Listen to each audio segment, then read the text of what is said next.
He was just a poor boy with nothing but a ball made of plastic bags. His dream? To play football on the same pitch as Ronaldo. People laughed at him. But one day, the impossible happened. This is the story of Samuel, and how meeting his hero changed everything. Samuel was born in a forgotten village where dreams were luxuries.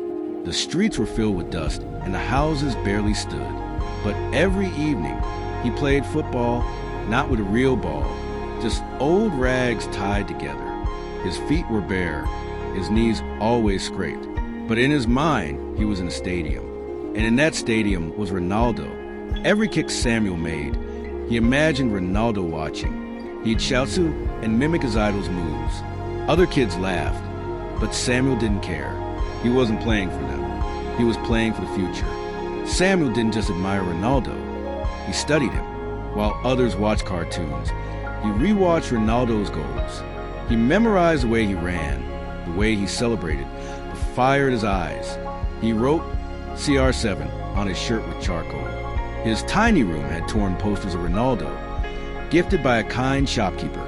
When he got tired, he'd say to himself, if Ronaldo came from nothing, so can I. But dreams don't feed families. His mother was sick. His siblings were always hungry. Samuel had to skip practice to sell water on the streets. At night, he cried. Many times he wanted to give up, but every time he was close, he remembered Ronaldo's words. Your love makes me strong. Your hate makes me unstoppable.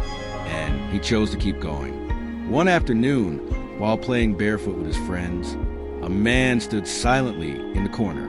He watched every move Samuel made. After the game, he approached him. Who taught you to play like that? Samuel, nervous, whispered, Ronaldo. The man smiled. I'm a scout. How would you like to try out for an academy? That night, Samuel didn't sleep. He stared at the ceiling and prayed, please let this be it. At the academy, Samuel trained harder than anyone. While others rested, he practiced.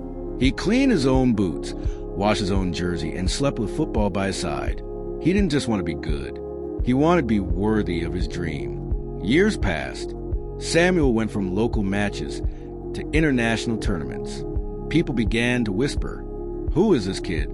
He plays like Ronaldo. Then it happened. A call from his coach. You've been selected. You'll play in the Champions League against Ronaldo's team. Time stood still. His knees gave out. He wept. This is it, he whispered. This is the day. The stadium lights were blinding. The crowd roared. And then, from the tunnel, he saw him. Ronaldo, smiling, focused, a legend in flesh. Samuel took a deep breath. This wasn't a dream anymore. It was real. The whistle blew. The game began. Samuel ran like the wind. He dribbled. He passed. He shot. And then the ball came to him. One defender. Two. He dribbled past them all, faced the keeper, and scored. The crowd exploded. His teammates ran to him. But what broke him was when Ronaldo walked over, smiled, and clapped. After the match, cameras surrounded Samuel, but he was looking for one person. Ronaldo walked up and said, you remind me of myself, but you might be even better. Samuel couldn't speak. He didn't need a trophy. That moment was everything. He'd played with his hero. He'd earned his respect. And more importantly, he had proved that no dream is too big for a small boy with a big heart.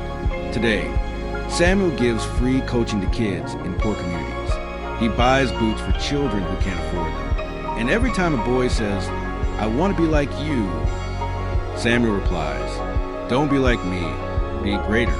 Because if a barefoot boy from nowhere can play with the greatest of all time, then maybe, just maybe, you can too. If this story touched your heart, don't just scroll away. Hit the like button to show that dreams still matter. And if you want to hear more powerful stories that inspire, subscribe to Vibe Bloom. Because every week, we bring you stories that prove impossible is just a word. Your support helps us keep these stories alive.